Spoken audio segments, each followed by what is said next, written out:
I'm Shara. I'm Carrie. I'm Mickey. Lucy. Turn it around. Yep.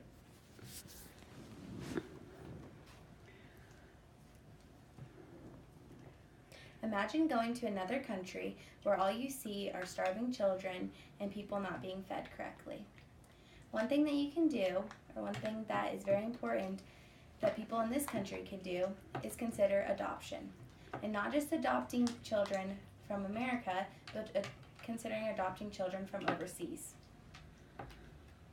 One reason why this could be such a good thing to do is because of overcrowded orphanages. Many of the orphanages overseas are overcrowded with too many children, and these children do not get the care that they deserve. Another reason why is because there are many adoption agencies throughout the world that can help you if you are looking to adopt. Another reason that you could do this is because of the cost. When you're comparing, like we will do later in the speech, and I will give you more information, when you compare the cost of an adoption in America versus an adoption that you would do overseas, they actually are not that different. And last, this would help a child give a chance. These children, often in the other countries, their parents or the people that no longer take care of them either died or they did not have the money where they could take care of their children, so they send them to orphanages, and these children will often become just homeless and living on the streets. To begin, there are a bunch of other countries to adopt from. 3 that I'll focus on today are China, Korea, and Haiti. I've personally been to Haiti and seen the effects of what the children go through when they have no parents or anyone to take care of them. I once saw one lady taking care of over 50 children. To begin, orphanages are starting to overflow. They do not have as many resources as they used to. There's not enough food, there's not enough water for these children, so they often all just shoved into one small place and expected to live off of very little to no food. A lot of these children are starving. Some of the kids that I saw while I was in Haiti starved, and they would often suck the meat out of a bone because they were not being fed. I also know from experience one of my cousins who is adopted from China. She was laid in her crib for so long that the back of her head had become flat because she had not been taken care of or taken out of her crib. One of the other reasons why is they have no place to go. These families, the big families in China and in Korea and in Haiti, they cannot even afford to take care of their own children, or people cannot afford to adopt them. So that's why people in the United States who have more privileges or do have money can think about going over and adopting children from other countries. Even though we do have kids here that need adopted, it'll give the other kids a bigger chance from the other countries to help since we have more opportunities here. There's also not a person that takes care of the children over in these countries. There's often one person to a number of 20 kids taking care of these children, and that's not enough. Most children, to be able to be successful and to be able to be cared for, need one-on-one attention. And that's really hard when there's so many kids to love on and there's just not enough people.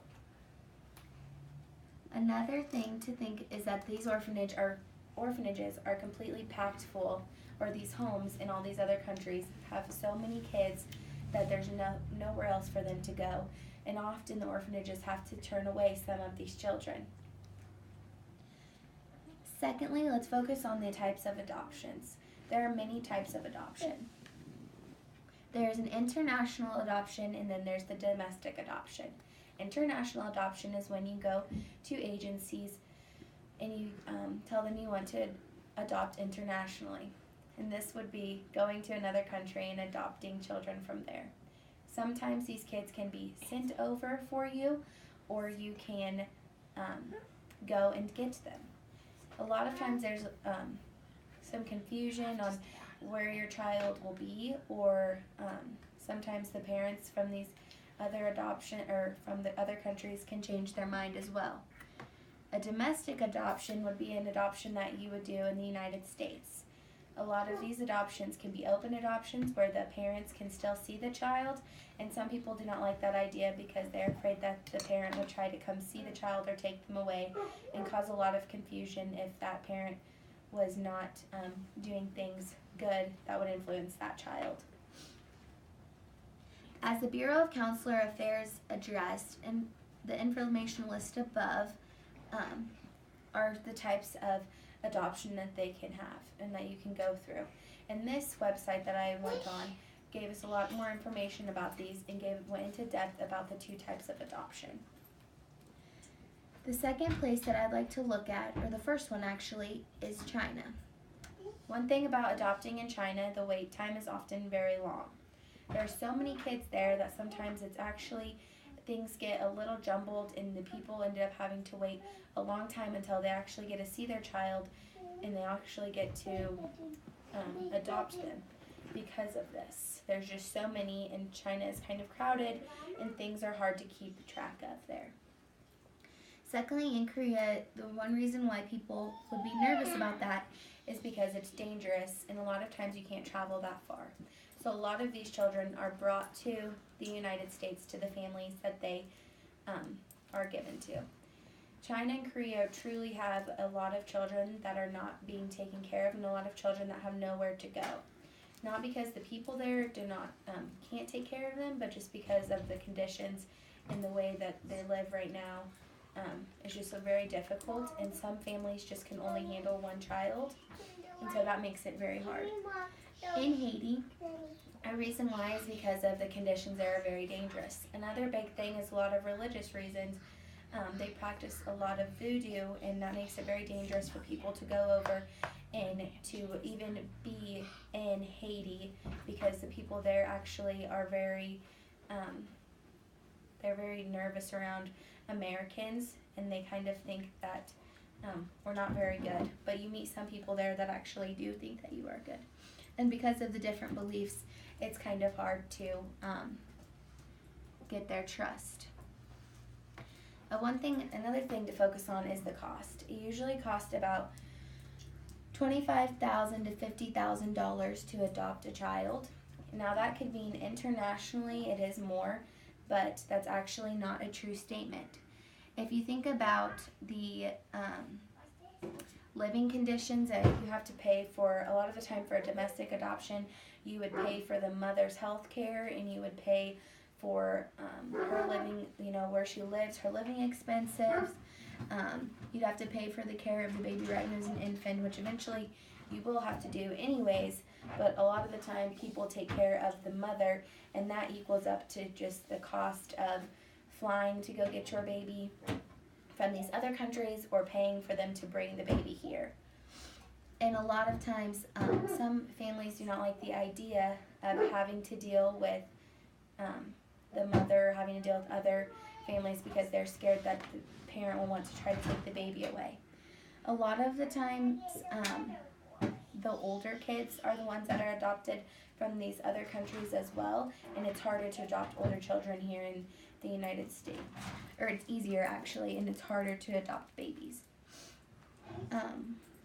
Families often save up for this, and they have to know ahead of time for years that they are planning on adopting, and it's not just a fast process, it takes a lot of time. They really want to just be motivated and have their own family really be behind them in this, so that way the adoption goes smoothly, because sometimes the adoptions can fall through and that can be difficult.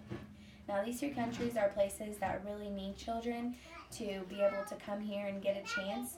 So in conclusion, a lot of things go into adopting, and adoption can save a child's life. Adding a family member is a very big deal, and you have to remember that when you're considering adoption. But in the long run, the child is going to love you no matter what, and it's going to change their lives and actually give them a chance here to be able to amount to more and to be able to be somewhere that they're going to be taken care of and be able to eventually be successful. And as you can see, they're not the same chances sometimes as there are in other countries, but that's okay, because here, if they're with you, they'll be able to be taken care of and loved unconditionally.